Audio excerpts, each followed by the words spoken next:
नमस्कार दोस्तों, आईपीआर गुरु YouTube channel पर आप सभी का स्वागत है। दोस्तों, आज के इस वीडियो में हम लोग जानेंगे कि आप पेटेंट एजेंट कैसे बन सकते हैं, क्या उसका तरीका है, क्या प्रोसेस है और उसके लिए हमें क्या करना पड़ेगा। तो चलिए शुरू करते हैं। सबसे पहली और सबसे इंपॉर्टेंट चीज़ है कि ये पेटेंट एजेंट होते क्या हैं। What is patent agent, who is a patent agent, patent agent कौन होता है। Patent agent is a qualified professional who is authorized to practice before the Indian patent office. After clearing the patent agent examination, a candidate is registered under the Patents Act 1970.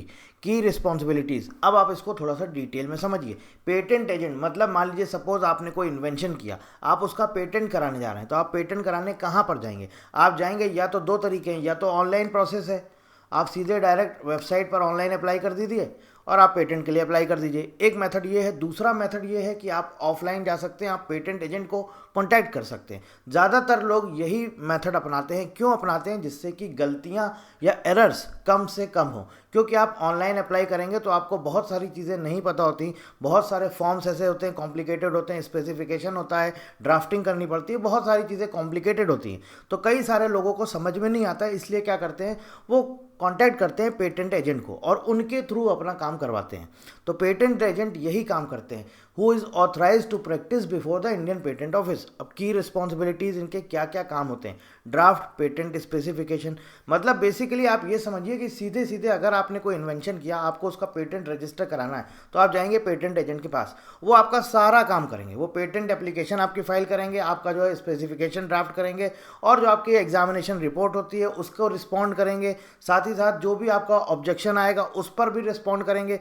कोई अगर client है तो client को जो है patent office के सामने लाएंगे, उससे जो कुछ भी उससे बातचीत होगी, मतलब कि बेसिकली अगर क्लाइंट मान लीजिए सपोज इनके साइड का है तो उसका जो है पक्ष रखेंगे, या मान लीजिए ऑब्जेक्शन वाला है तो फिर उसका पक्ष रखेंगे। तो बेसिकली पूरा काम स्टार्टिंग से लेकर के आखिरी तक, पेटेंट फाइल एप्लीकेशन से लेकर के और पेटेंट ग्रांट होने तक के बीच में जितना भी काम होता है वो सारा काम करते हैं पेटेंट एजेंट। और पेटेंट एजेंट की सैलरी आज के समय में, अगर आपको एक्सपीरियंस हो गया 2-3 साल का, बहुत अच्छा खासा सैलरी पैकेज है। सैलरी के ऊपर डिटेल्ड वीडियो दिया हुआ है, आप हमारे चैनल पे जा करके देख सकते हैं। तो ये तो बात रही कि पेटेंट एजेंट होते कौन है।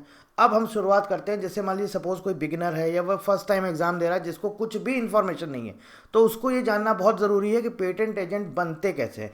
तो सबसे पहली चीज़ आपको ये समझ में आ गई, ये एक एग्ज़ाम होता है, एग्ज़ाम आप क्वालिफाई कर लेते हैं, फिर आप बन जाते हैं पेटेंट एजेंट। अब क्या होता है, पेटेंट एजेंट आप बन गए तो आपको लोग कांटेक्ट करेंगे, क्लाइंट्स वगैरह आपको कांटेक्ट करेंगे, या बड़ी बड़ी कंपनीज आपको कांटेक्ट करेंगी और उसके बेसिस पे आप अपना उनसे चार्जेस, जो कुछ भी चार्जेस है वो आप उनसे ले सकते हैं, जो भी आपकी फ़ीस है वो ले सकते हैं। या हो सकता है कि कोई कंपनीज आपको सैलरी बेस्ड आपको अपॉइंट कर ले, आपको अपने नौकरी पे रख ले और आपको उसके बेसिस पे आपको मंथली आपको सैलरी भी मिले। और बहुत सारी जगह यही होता है। ज़्यादातर पेटेंट एजेंट, कुछ तो ऐसे होते हैं जो इंडिविजुअल काम करते हैं, फ्रीलांसिंग काम करते हैं, कुछ ऐसे होते हैं जो बड़ी बड़ी लीगल फर्म्स होती हैं वहाँ पर अपॉइंट कर लिए जाते हैं और उनको बहुत अच्छा खासा सैलरी पैकेज मिलता है।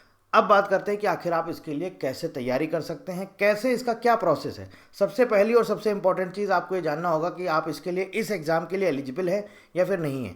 तो सबसे पहला क्राइटेरिया है, मिनिमम एज आपकी 21 ईयर्स होनी चाहिए। मैक्सिमम एज का कोई भी बार नहीं है, कोई भी मतलब लिमिटेशन नहीं है। मैक्सिमम कितनी भी हो, मिनिमम एज 21 ईयर्स।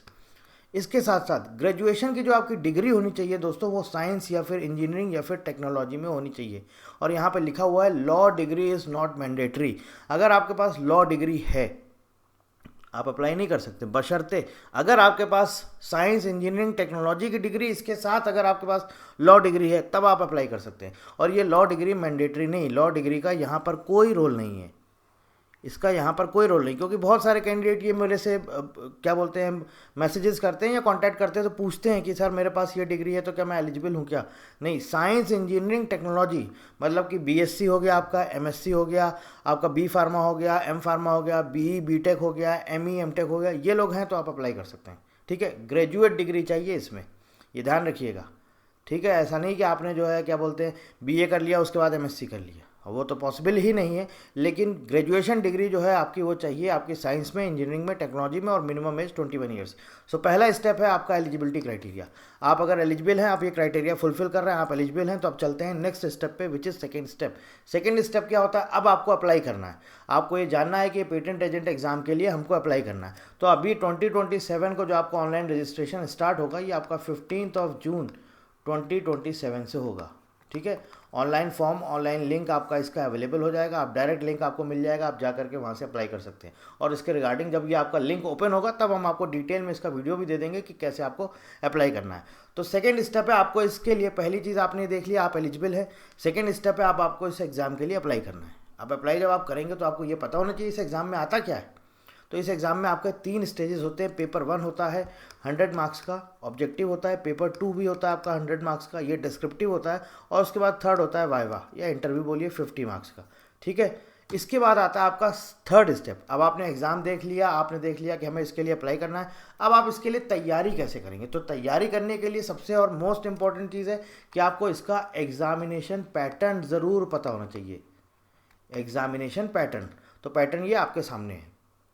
पेपर 1 आपका ऑब्जेक्टिव होता है 100 मार्क्स का, पेपर 2 आपका डिस्क्रिप्टिव होता है 100 मार्क्स का, और इंटरव्यू होता है आपका 50 मार्क्स का।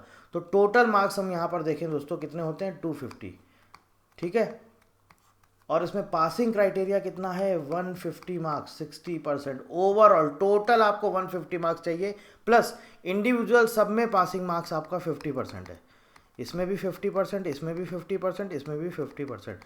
मतलब मिनिमम यहाँ पर आपको 50 मार्क्स चाहिए, यहाँ पर आपको 50 चाहिए, यहाँ पर 25 चाहिए। लेकिन ये इंडिविजुअल चाहिए, बट ओवरऑल आपको 150 चाहिए। ये पासिंग क्राइटेरिया है, इस पर भी मैं आपको डिटेल्ड वीडियो दे चुका हूँ।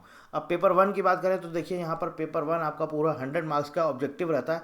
आप देख सकते हैं 30 क्वेश्चन आपके आते हैं। एक क्वेश्चन 2 नंबर का होता है 60 मार्क्स। फिर ऐसे 5 क्वेश्चन होते हैं 5 मार्क्स के, एजर्शन रीजनिंग बेस्ड होते हैं, ट्रू और फॉल्स टाइप आपके 5 क्वेश्चन 5 मार्क्स के, कॉन्सेप्चुअल बेस्ड या केस बेस्ड, जो इंपॉर्टेंट केसेस वगैरह जजमेंट्स वगैरह होते हैं उससे रिलेटेड। तो 15 क्वेश्चन और 15 मार्क्स और 15 मार्क्स के 2 अलग अलग पार्ट में रहते हैं। तो ये ओवरऑल टोटल हमारा हो जाता है 100 मार्क्स। इसके बाद आता है पेपर 2। पेपर 2 जो होता है ये पूरी तरह से डिस्क्रिप्टिव होता है। तो इसमें देखिए आपके 8 क्वेश्चन आते हैं 5 नंबर के, 40 मार्क्स पार्ट ए। फिर पार्ट बी आपका, इसमें 3 क्वेश्चन आते हैं 10 नंबर के, 30 मार्क्स। फिर पार्ट सी होता है, इसमें आपके 2 क्वेश्चन रहते हैं। एक क्वेश्चन 10 मार्क्स का रहता है, दूसरा क्वेश्चन 20 मार्क्स का होता है। तो ओवरऑल ये 30 मार्क्स हो जाता है। तो इस तरह से ये टोटल 100 मार्क्स बनता है। और इसके बाद आपका वाइवा आ जाता है जो कि आपका 50 मार्क्स का होता है। ठीक है, तो ये आपको समझ में आएगा। स्टेप 3 है, आपको इसके लिए प्रिपेयर करना है। तो उसके प्रिपेयर करने के लिए आपको पता होना चाहिए पैटर्न क्या है। पैटर्न आपको पता चल गया। अब आपको इसमें पढ़ना क्या है, इसमें आपको सबसे और इम्पॉर्टेंट चीज़ है, इसमें आपको पढ़ना है patents act 1970, patents rule 2003, designs act 2000 and designs rules 2002। ठीक है, ये आपको पढ़ना है।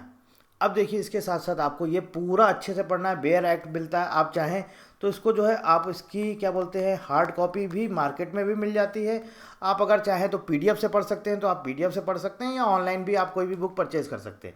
सिंपल है, कुछ भी नहीं, सिर्फ एक्ट है। आप नॉर्मल गूगल पे सर्च करेंगे पेटेंट्स एक्ट 1970, आपको मिल जाएगा। आप उसका पीडीएफ डाउनलोड कर लीजिए, पढ़ लीजिए। और कैसे पढ़ना है मैंने ऑलरेडी इसके ऊपर पूरी लेक्चर सीरीज आपको दी हुई है, आप वो भी पढ़ सकते हैं। और सबसे इंपॉर्टेंट क्या है, आपको previous year question paper practice करने, प्लस साथ ही साथ आपको ड्राफ्टिंग स्किल्स पर सबसे ज़्यादा फोकस करना। This is the most important, क्योंकि अगर आपको ड्राफ्टिंग नहीं आती, पेपर 2 आप क्वालिफाई नहीं कर सकते, साथ ही साथ आप इसका जो वाइवा होता है वो भी क्वालिफाई नहीं कर सकते। इसलिए ड्राफ्टिंग बहुत इंपॉर्टेंट है। ठीक है, प्रीवियस ईयर क्वेश्चन पेपर्स हमारी वेबसाइट पर अवेलेबल है पूरे आप जा करके पेटेंट एजेंट के 2000 से लेकर के 2026 तक के सारे पेटेंट एजेंट के प्रीवियस ईयर क्वेश्चन पेपर्स हमारी वेबसाइट पर अवेलेबल, आप जा करके वहाँ से पीडीएफ डाउनलोड कर सकते हैं। तो ये था हमारा स्टेप नंबर 3। हमको इस एग्ज़ाम के लिए प्रिपेयर करना है, तो उसके लिए हमें पैटर्न पता होना चाहिए। पैटर्न के साथ साथ हमको इसका सिलेबस पता होना चाहिए कि हमें क्या पढ़ना है। पैटर्न, सिलेबस, इसका जो है examination structure, A to Z सब कुछ हमारी वेबसाइट पर पूरा डिटेल्ड आर्टिकल गिवन है। आपको इस वीडियो के डिस्क्रिप्शन में भी वो लिंक दे दिया गया है, आप वहाँ से जा करके भी चेक कर सकते हैं। तो स्टेप 3 हो गया प्रिपेयर फॉर द एग्जाम। आपने पढ़ लिया, आपको पता चल गया, एग्जामिनेशन पैटर्न पता चल गया, सिलेबस पता चल गया, आपने पढ़ लिया। स्टेप 4 होता है आपको इस एग्जाम को क्वालिफाई करना, और क्वालिफाई के लिए आपको पता होना चाहिए इसका पासिंग क्राइटेरिया क्या है, जो मैंने आपको ऑलरेडी बता दिया है। पासिंग क्राइटेरिया मिनिमम 50 मार्क्स आपको हर एक पेपर में चाहिए, और 60% एग्रीगेट चाहिए। आफ्टर क्लियरिंग रिटन एग्जाम आपका वाइवा होता है। ये 50 मार्क्स का होता है। इसमें भी आपका दोस्तों 50% मार्क्स क्वालिफाइंग है, और ओवरऑल मैंने आपको बता दिया 60%, यानी कि 150 मार्क्स आपका ये होना चाहिए। अगर आप इतना स्कोर ले आते हैं तो इसका मतलब है अब आपने एग्ज़ाम क्वालिफाई कर लिया। और अब आता है last stage, that is register as patent agent. After passing the exam, जब आप एग्ज़ाम पास कर लेंगे तब फिर आपको जो है अप्लाई करना होता है। और फाइनली जो रजिस्टर ऑफ पेटेंट एजेंट्स होता है, रजिस्टर मतलब कि रिकॉर्ड होता है, ठीक है, आईपी इंडिया की वेबसाइट पर सर्च करेंगे आपको मिल जाएगा, रिकॉर्ड होता है, उसमें आपका नाम आ जाएगा, उसमें आपका नाम एंटर हो जाएगा और वहाँ पर अब आ जाएगा कि फाइनली आप रजिस्टर्ड पेटेंट एजेंट हैं। Now you are officially a registered patent agent in India. अब इसके ऊपर, इस एग्ज़ाम के ऊपर बहुत सारे मैं वीडियोस आपको दे चुका हूँ, चाहे इसका सिलेबस हो, चाहे इसका एग्जामिनेशन पैटर्न हो, चाहे सैलरी हो, सब कुछ दे चुका हूँ। अगर आप बिगिनर हैं, फर्स्ट टाइम इस एग्ज़ाम को देने जा रहे हैं, देखिए पहली चीज़ ये समझिए, ये जो आपकी फील्ड है इसका आगे 5, 10, 15, 20 साल, 25 साल तक ये बूम करेगा ही करेगा सेक्टर। क्योंकि आप देखिए इतने स्टार्टअप्स आ रहे हैं, इतने बिजनेसेस आ रहे हैं, इतने पेटेंट रजिस्ट्रेशन हो रहे हैं, इतने ट्रेडमार्क रजिस्ट्रेशन, लोग अपने बिजनेस वाले जो भी जिनका बिजनेस है, कोई अपना लोगो रजिस्टर कराना चाहता है, कोई टैगलाइन रजिस्टर करना चाहता है, तो इंक्रीज हो रहा है, ये कम नहीं हो रहा, ये नंबर ऑफ रजिस्ट्रेशंस बढ़ते ही जा रहे हैं। तो ये एक ऐसा फील्ड है जिसका आगे बहुत ज़्यादा इसका जो है आप ये क्या बोलते हैं, इसकी बहुत डिमांड रहने वाली है। तो अगर आप बिगिनर हैं और आप चाहते हैं इधर उधर भटकने से बेटर है कि आप एक एग्ज़ाम पे फोकस कर लीजिए। एक बार नहीं निकलता, 2 बार नहीं निकलता, तीसरी बार मेहनत करिए, निकलेगा ज़रूर। क्योंकि एज का कोई बार नहीं है, कोई लिमिट नहीं है। फोकस कर लीजिए, अच्छे से एग्ज़ाम की तैयारी कर लीजिए, एग्ज़ाम क्वालिफाई कर लेंगे। मैं तो यही बोलूँगा कि फर्स्ट अटैम्प्ट में ही एग्ज़ाम को क्वालिफाई कर लीजिए। एक बार रजिस्टर्ड पेटेंट एजेंट आप बन गए, फिर आपके पास बहुत अपॉर्चुनिटीज़ ओपन हो जाएंगी।